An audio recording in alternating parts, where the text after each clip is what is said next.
Okay, we'll start the new chapter now. Chapter 10, Wave Optics. In this, we are going to see the uh, same phenomena, reflection and refraction again, but by the wave theory of light, not by the ray theory. है ना? And apart from that, we are going to see that some other phenomena like interference of light, diffraction of light, and polarization of light. These three phenomena we are going to see what are these phenomena and how they are used in our day-to-day life. तो light का जो concept था right from the many decades it kept on changing. Initially जो है Newton's ने concept दिया था corpuscular theory. He assumed that light is made of tiny particles called corpuscles, and he explained the phenomena of reflection, refraction, and almost all the phenomena. And he also predicted that light will be moving faster in the water as compared to in vacuum.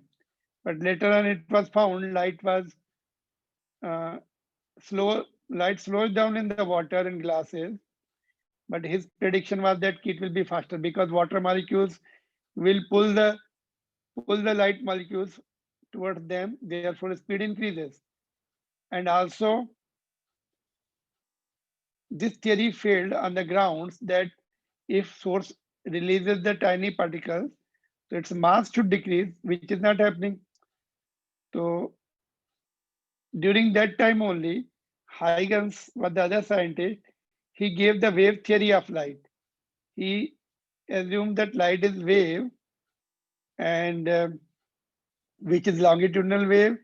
And when the other scientist asked him, uh, what is the wave needs the medium? How the light travels? So he told in complete universe there is the medium called ether filled throughout the universe. In that light moves. But later on it was found light is wave, but not the longitudinal, and it doesn't need the medium. His wave theory was later on proved. He was the first person to predict that light is wave. But there was some discrepancies, which was later on corrected by Maxwell and all. Later on, Maxwell did so many experiments and he came up with the idea that light is wave and it is electromagnetic waves, which doesn't need the medium for propagation and which is transverse wave like this. Transverse भी है and it doesn't need the medium. It is transverse, does not need the medium for their propagation. ठीक है? Then Planck's quantum theory. Again, the wave nature of light could not explain the photoelectric effect of the photoelectric phenomena. Then again, quantum theory was also proposed by the Planck, and Einstein took the help of quantum theory of light, and which is nothing but a light is photons, and by which he proved the photoelectric effect and got the Nobel Prize for that, Einstein. So there is the dual nature of light, in fact, wave as well as photon nature, similar to the particles having the uh, matter property, and they move when they move. There is the de Broglie wave. There are also particles also exhibit dual nature. Wave nature भी वो show करते हैं particles and particle nature भी. Similarly, light also wave nature and particle nature. Of course, Newton's ने particle nature दिया था. Corpuscles is nothing but particle. But उसके जो particles थे, he told it emits the source emits the particles, and but it was different. Photons हैं वो energy particles है, energy electromagnetic energy है उसमें, मतलब photons जो हैं energy packets हैं वो. तो almost both the theories you can say they persisted है ना. न्यूटन्स की जो पार्टिकल थ्योरी थी वैसा ही बाद में भी आया, एंड इसकी वेव थ्योरी है सेम was there, but दोनों ने थोड़ा सा अलग assume किया था. ठीक है. तो first we'll see wave theory in this chapter. तो सबसे पहले हाइगन्स ने बोला कि there are wave front. What are the wave fronts? Wave front से लाइट प्रोपोगेट होती है. तो wave front or wave front you have seen when we drop the stone in the still water, we get the circular concentric rings. ऐसे लगते हैं rings outward move कर रहे हैं. That rings are nothing but a wave front in the water. Similar to that, there are wave fronts in the light also. How do we define the wave fronts? Wave fronts are the wave front are the surfaces obtained. In fact, wavefront, it is the locus of all the particles of medium which are vibrating in same phase. Particles के जो water पे तुम देखो जो particle सारे एक साथ ऊपर आ जाते हैं, फिर वही नीचे जाते हैं, क्रेस्ट बनाते हैं, ट्रफ बनाते हैं. तो which are vibrating in same phase, they make the wave front. जिसको हम सिंपली ऐसे भी बोल सकते हैं, it is the surface of constant phase. Wave front is the surface of constant phase. Or you can define it is the locus of the particles of medium, which are vibrating in same phase, or surface of constant phase we can define. So you can write any of the definition.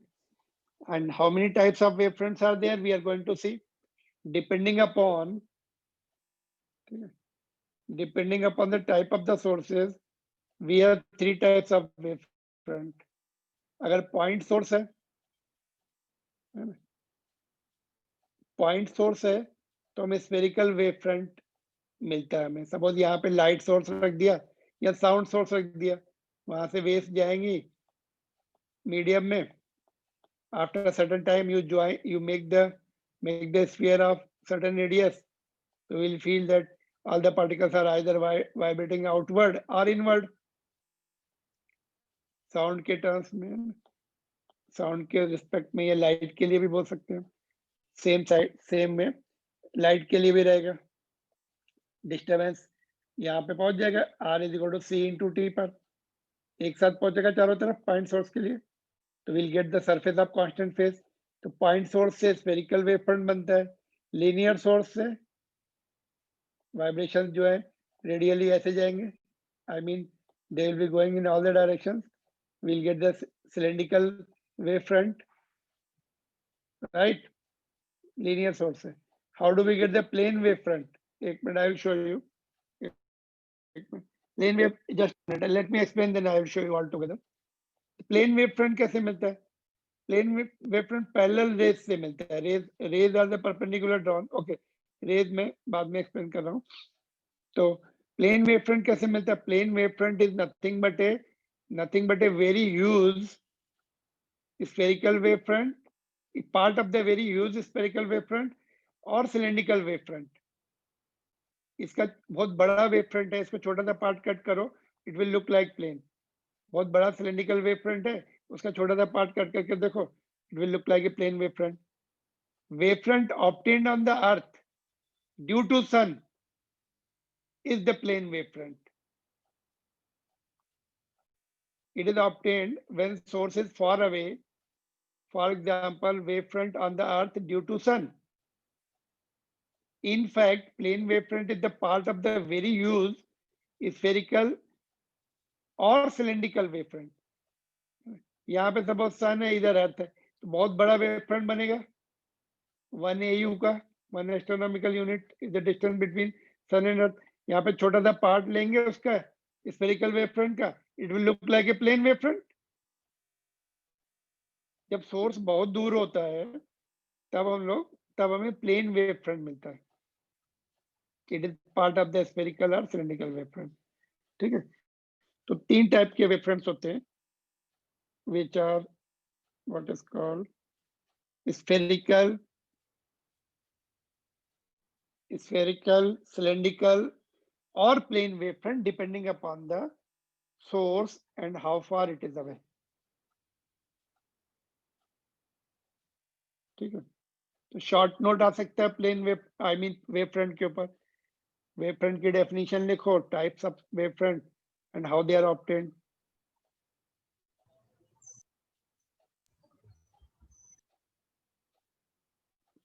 And water का मैंने example दिया, water में when you drop the stone, तो जो concentric rings होते हैं वही water के वेव फ्रंट होते हैं, वो वाइब्रेशन नेक्स्ट को ट्रांसफर करते हैं, वो नेक्स्ट को ट्रांसफर करते हैं, ऐसे वेव प्रोपेगेट होती है। एक वेव फ्रंट से दूसरे वेव फ्रंट को वाइब्रेशन मिलते हैं, मतलब दूसरे पार्टिकल को वाइब्रेशन मिलते हैं, वो वेव फ्रंट बनाते हैं, फिर वो आगे बढ़ते चले जाते हैं, प्रोपेगेट होती है, वेव प्रोपेगेट होती है वेव फ्रंट से। ऑलराइट, तो ये हो गया। अभी वेव फ्रंट का थोड़ा और पॉइंट सीखेंगे हम लोग, सम और पॉइंट, सम क्वेश्चंस आल्सो। देखो लाइट रे क्या होती है, अभी पहले हमने रे ऑप्टिक्स पढ़ा था, तो लाइट रे कैसे डिफाइन करेंगे यहाँ पर, it is the perpendicular drawn on the wave front in the direction of motion of light.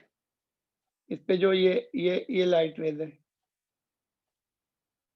इसमें भी यहाँ पे परपेंडिकुलर ड्रॉ करो, तो plane perpendicular to the wave front, arrow drawn will represent the light rays, perpendicular रहेंगी वो plane wave front से।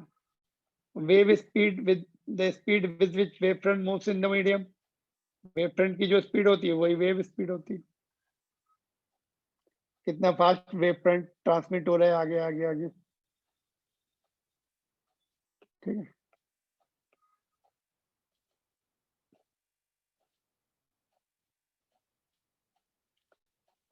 इसका आंसर क्या होगा इस क्वेश्चन का, बोलो।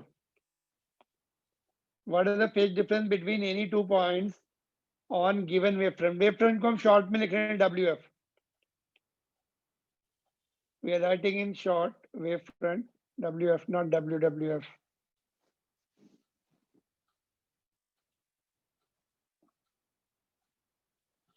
क्या होगा आंसर इसका, क्या होगा? सपोज ये एक पॉइंट है यहाँ पर, एक यहाँ पर है, कितना फेज डिफरेंस होगा, या यहाँ पर एक पॉइंट यहाँ पर है, एक नीचे है, कितना फेज डिफरेंस होगा इन दोनों पॉइंट के बीच में सेम वेव फ्रंट पर, बोलो। What is the phase difference between any two points on the given wave front, कितना? Half pi half. Zero. Definition क्या है वेव फ्रंट की? हाँ sir. Definition is, it is the surface obtained from the particles which are vibrating in same phase. तो zero phase difference, कोई given wave front पे कोई भी पॉइंट होगा उनके बीच में फेज डिफरेंस जीरो होगा, चाहे वो अपोजिट हो चाहे कहीं पर भी हो।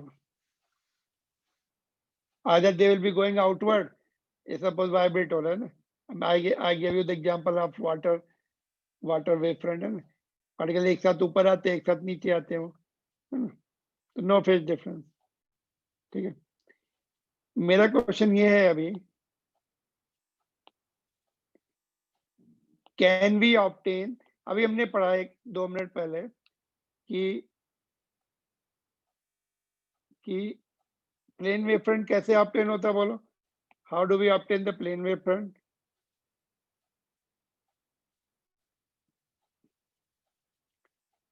जब सोर्स बहुत दूर है, इनफाइनाइट पर है, और very far away like sun, तब प्लेन वेव फ्रंट मिलता है। Can we do it in the lab where no sunlight is available? Answer is yes. How? By keeping the point object on the focal point of convex mirror। देखो ये एक point object रख दिया और यहाँ पे कॉन्वेक्स लेंस रख दिया, तो यहाँ से स्फेरिकल वेव फ्रंट जनरेट होंगे और ये रेज रहेंगी, रेज पैरेलल हो जाएंगी, बाद में फोकल पॉइंट पे ऑब्जेक्ट है, रेज पैरेलल चली जाएंगी रिफ्लेक्ट होने के बाद, पैरेलल रेज के बीच में प्लेन वेव फ्रंट मिलता है, तो point object will produce the plane wave front when it is kept on the focal point of the convex lens। एक साइड में स्फेरिकल वेव फ्रंट और दूसरे साइड में प्लेन वेव फ्रंट, ये point object है। पॉइंट सोर्स बोल सकते, point object नहीं, point source of light.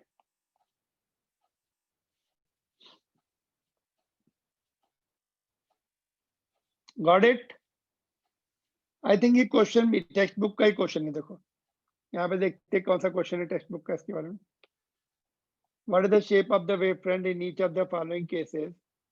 Light diverging from the point source. यही तो है, पॉइंट सोर्स से डाइवर्ज हो रही लाइट, स्फेरिकल वेवफ्रंट आएगा, है ना।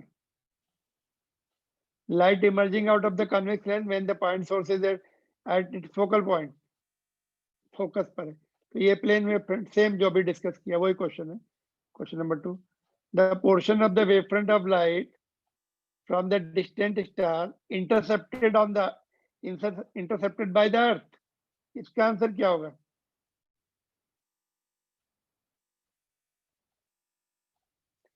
What is the answer of C? ये भी ऊपर डिस्कस किया हमने,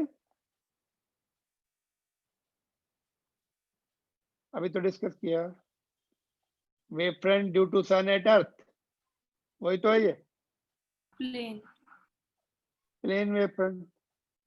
देखते हैं आंसर सी का, plane a small area on the surface of large sphere is nearly planar। ठीक है, तो ये पॉइंट अभी डिस्कस किया। Clear? Question number 2, spherical, plane and plane, है ना।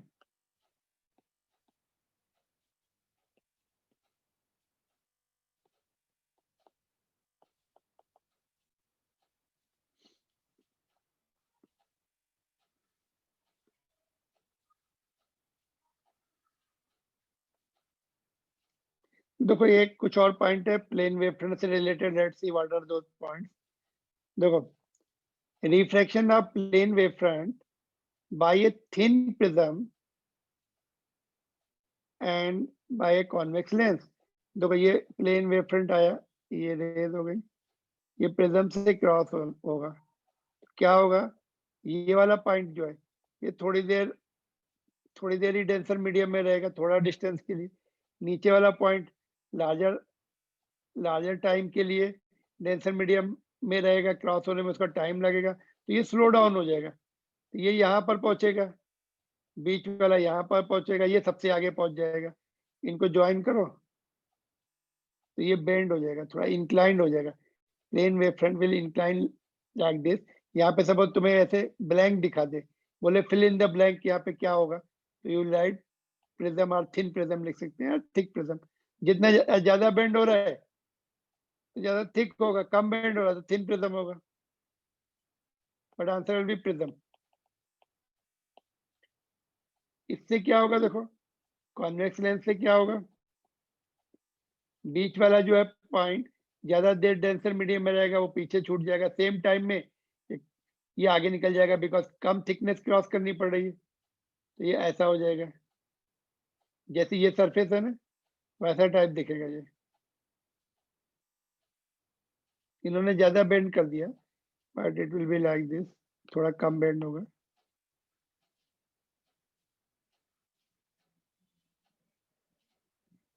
ठीक है, एरोज परपेंडिकुलर एरोज जो है रेस को इंडिकेट करते हैं। अच्छा, मिरर से क्या होगा? देखो ये रिफ्लेक्टिंग मिरर है, कॉनकेव मिरर है, ये वाला पॉइंट यहाँ पहुंचेगा, तो जब ये ऐसे पहुंच जाएगा यहाँ पर plane mirror, I mean plane mirror को हिट करेगा ये प्लेन वेवफ्रंट, ये बाउंस बैक हो जाएगा इधर, ये वाला थोड़ा और जाके बाउंस बैक होगा, और ये बीच वाला थोड़ा और आगे जाके फिर बाउंस बैक हो जाएगा। जैसे जैसे टच करेंगे वो रिफ्लेक्ट होते जाएंगे। तो जैसा इसकी ये कर्व सरफेस है उसी से मिलता जुलता है, ऐसा कुछ आएगा।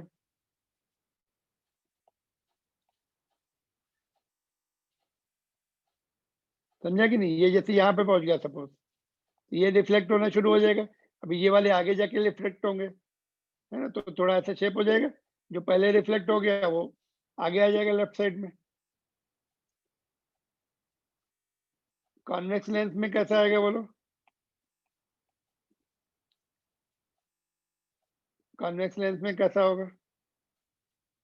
ये वाला जो है कम सबसे थिक पार्ट से सबसे थिन पार्ट से क्रॉस होगा, ये आगे निकल जाएगा, ये वाले थोड़े पीछे छूट जाएंगे। So it will form like top of the triangle. ऐसा रहेगा, देखो जैसे ये फर्स्ट सरफेस होती है ना वैसा ही आएगा, देखो। और ये जो है ये वाला भी पीछे छूटेगा थोड़ा, ये वाला आगे निकलेगा, तो ऐसा कुछ आएगा। Top of the. ऐसा क्यों? बिकॉज ये आगे निकल गया, ये थोड़े पीछे छूट गए। इस ये वाली जो सरफेस है इसको फॉलो कर, जैसे इसमें देखो, इसमें क्या था, ये वाली सरफेस को फॉलो कर रहा है। ऐसा लॉजिक वही है कि जो ज्यादा थिकनेस जिसको क्रॉस करनी है, वो वेव फ्रंट, वो part of the wave front will lag behind, वो पीछे छूटेगा, है ना। जो थिन पार्ट से क्लियर क्रॉस हो रहा है उतने ही टाइम में वो आगे निकल जाएगा। यस सर नो, जैसे ये है देखो, ये इसको बहुत कम डेंसर मीडियम में रहना पड़ा है, ये आगे निकल जाएगा उतने टाइम में।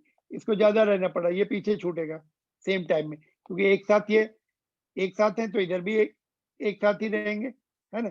बट कोई आगे निकल रहा है, कोई पीछे रह रहा है, बस उनको ज्वाइन करके हमें रिफ्रैक्टेड वेव फ्रंट मिलेगा। तो ये लॉजिक से तुम्हें पता करने हैं कि ये एनसीईआरटी बुक में 3 केसेस दिए हैं, बट इसमें और कुछ मिक्स करके भी दे सकते हैं तुम्हें। मिरर को भी, लेंस को भी रख देंगे, प्रिज्म को भी एक साथ रख देंगे, फिर बोलेंगे कैसा ये कैसा बन गया, है ना। सपोज यहाँ पे ये ऐसा हो गया, अब यहाँ पे लेंस को रख दो, फिर ये ऐसा बन जाएगा। तो यहाँ पे बोलेंगे प्रिज्म है, यहाँ पे क्या है फिर, हाँ। तो लॉजिक से तुम्हें निकालना पड़ेगा। Now we are going to see Huygens principle. Huygens ने कैसे लाइट कैसे प्रोपेगेट होती है वो एक्सप्लेनेशन दिया था, and that's what we are going to see. He was the first person to predict as a wave, and उसने explain किया था। तो we are going to see law of reflection and its principle. तो ये important है boards examination point of view से। Huygens principle,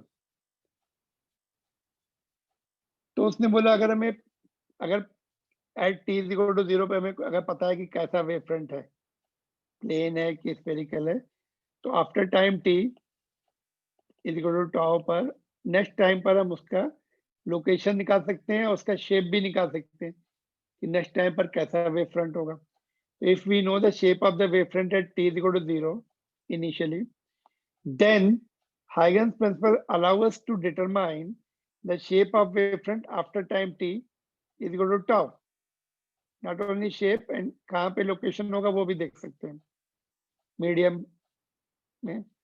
तो देखो उसने 2 पॉइंट एक्सप्लेन किए अपने उसमें कि भाई जो गिवन वेवफ्रंट है ये वाला या ये वाला, उसका जो ईच पॉइंट है, they will act as a secondary source of the light and sending the secondary wavelets, इनको secondary wavelets बोलते हैं, in the forward direction। वो अपने जितने भी वेवफ्रंट पे जो पॉइंट होते हैं, they are acting as a secondary source sending the secondary wavelets in the forward direction, and tangent drawn on these secondary wavelets will give the wavefront after time t is equal to tau। ये उसने 2 point explain किए। Each point of the wavefront is the source of secondary disturbance, and waves emanating from these points are called secondary wavelets। ये इनको जो dotted है ना, ये secondary wavelets, ये secondary disturbance है। मेन जो है पीछे रहेगा, ये तो ये मेन सोर्स है, बट ये इनका वेवफ्रंट में जो पॉइंट्स हैं वो मेन सोर्स जैसा बिहेव करेंगे, और वो डिस्टर्बेंस आगे भेजेंगे, एनर्जी आगे भेजेंगे with the help of other waves called secondary wavelets, which move with the speed of wave in that medium, with the speed of light in that medium।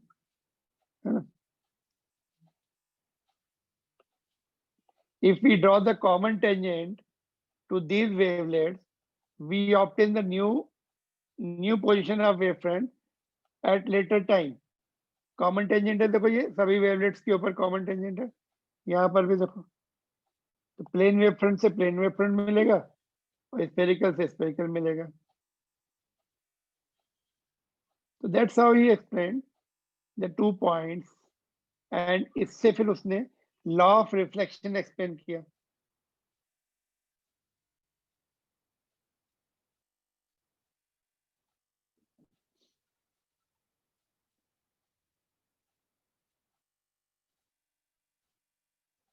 ठीक है, तो this you have to right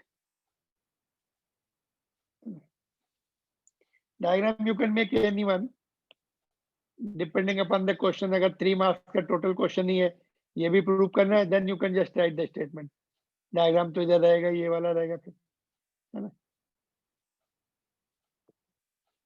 Otherwise, if they ask only these in 2 marks, construct and explain, then you have to write construct any one of them. Okay. So these are the Huygens principle. And now we see, using this, we are going to prove the law of reflection.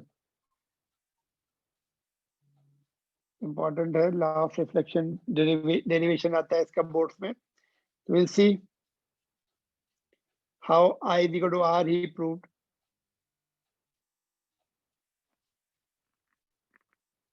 तो देखो,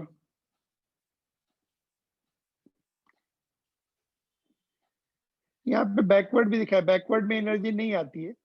later on explain energy transmitted in forward direction not in backward. तो यहाँ पर इसको hide कर सकते हैं, backward में नहीं दिखाते। ठीक है,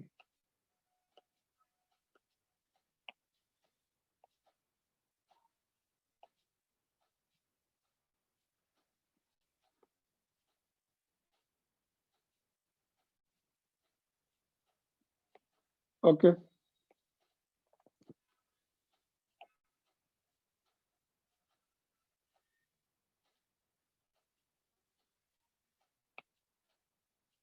देखते हैं law of reflection. See this variation, reflection of plane wave using Huygens principle. I is equal to R prove करना है। Law of reflection, law of reflection by plane wave, है ना। यहाँ पे मैं लिख देता हूँ law of reflection.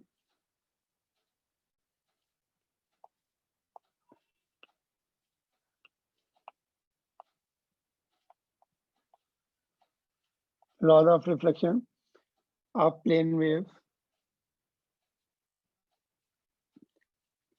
using Huygens principle. A law of reflection by wave theory, Huygens wave theory. Law of reflection by Huygens wave theory. तो देखो, यहाँ पर देखो, ये ए बी जो है इंसिडेंट वेव फ्रंट है।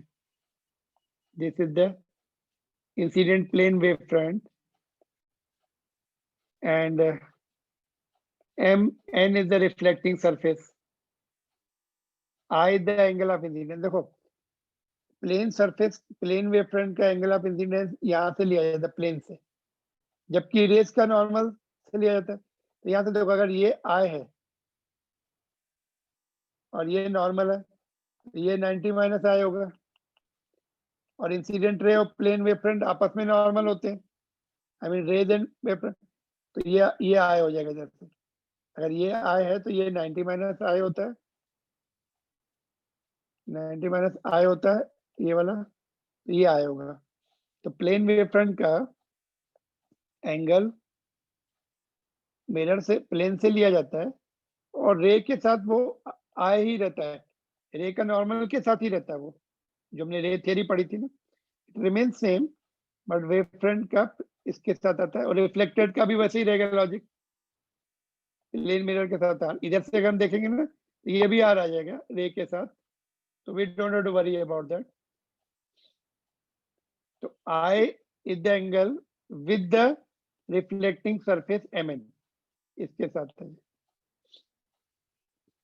v the speed of light in this medium, इस मीडियम में लाइट की स्पीड v है, c भी ले सकते हैं, doesn't matter. Tau is the, देखो यहाँ से, देखो यहाँ से, tau is the time taken by wave front to advance from b to c, यहाँ से यहाँ तक आने का टाइम है ये। तो BC कितना हो जाएगा, how much will be BC, that will be equal to speed of light in that medium into tau. Distance is equal to speed into time. ठीक है, तो ये v into t हो जाएगा, t means time, tau means time.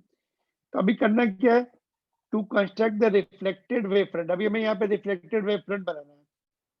We draw the sphere of the radius, this much radius, जितना ये radius आएगा उतनी रेडियस का स्फीयर ड्रॉ करना है फ्रॉम द पॉइंट ए. यहाँ से ऐसे स्फीयर ड्रॉ करना है,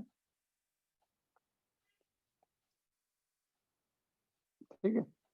और यहाँ से ज्वाइन करना है टेंजेंशियल, उसको जिस पॉइंट पर वो टेंजेंशियल हो वहां तक, ऐसे बीच में नहीं ज्वाइन करना है. यहाँ पे लाके टेंजेंशियल ज्वाइन करेंगे तो वो पॉइंट जो मिलेगा उसको ई बोलेंगे और वहां से इसको ज्वाइन कर देंगे ए ई. ये आई मीन जो सी को टेंजेंशियल पॉइंट पे जाके ज्वाइन करेंगे तो this will be reflected wave front. ये देखो ये रिफ्लेक्टेड वेव फ्रंट है. That's what you have to write. क्या लिखा हमने, to construct the reflected wave front draw the sphere of radius V tau, ये वाली इसके बराबर, with A as a centre. ठीक है, और क्या करना है, shown in the diagram. CE will be the reflected wave front where E will be the tangential point. Exactly tangential point देखना है वहां पे. ऑटोमेटिकली फिर ये रिफ्लेक्टेड लाइट हो जाती है. फिर join CE. CE is tangential to the wave front. कहीं मुझे लिखना पड़ेगा, C should be tangential to wave. ठीक है, यहाँ पे स्पेस नहीं है. C should be tangential to wave front. ठीक है, so this will give us the reflected wave front.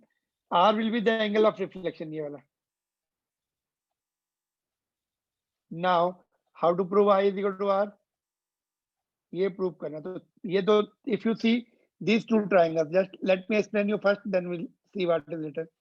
एक ये ट्राइंगल है जिसमें ये 90 डिग्री है और दूसरा ये ट्राइंगल है, other one is this triangle.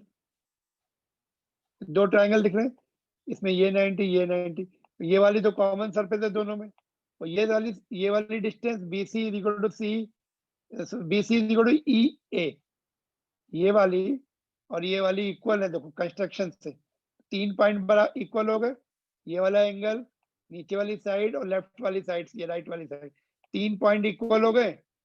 दो ट्राइंगल में similar triangle, therefore angles equal होंगे, I will be equal to R. That's what we have to prove. तो देखो यहाँ पे क्या लिखा हम लोगों ने, consider triangle EAC and BAC, जो अभी हमने दिखा है, EAC एंड BAC, ये दोनों ट्राइंगल. AC कॉमन है दोनों में. Angle E and angle B 90 degree है. Rays are perpendicular to the wave front. और ये AE is equal to BC, ये BC एंड AE कंस्ट्रक्शन से, बाय कंस्ट्रक्शन.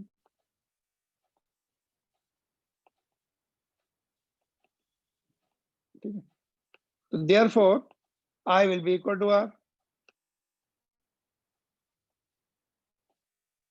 Bye construction. बस यही प्रूव करना था. तो देख लो पूरा डेरिवेशन एक साथ.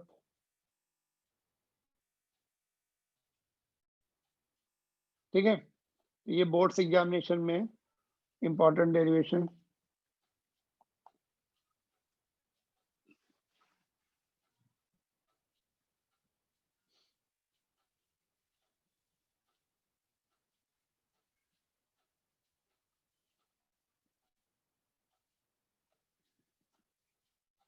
Combined question is asked. Write the Huygens principle and hence prove law of reflection by the wave theory of Huygens.